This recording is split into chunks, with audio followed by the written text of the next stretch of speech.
Ito po yung unit. Malapit siya sa pangalawang gate.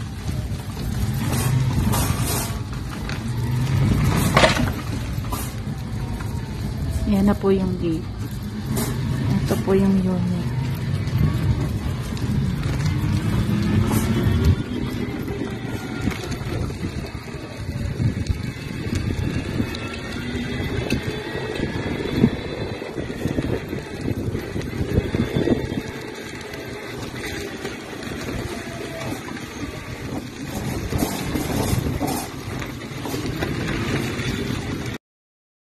Ang mga pasalo po, once magkasundo po sa cash out, pupunta na po tayo sa notaryuhan po. Legit naman po yun. Bali, magkakaroon ng transfer of ownership, yung mga deed of sale, yung mga papers po. Lahat po notaryado yan. Tapos may video pa po yan na kayo na ang may-ari at hindi na yung dating may-ari. Safe naman po.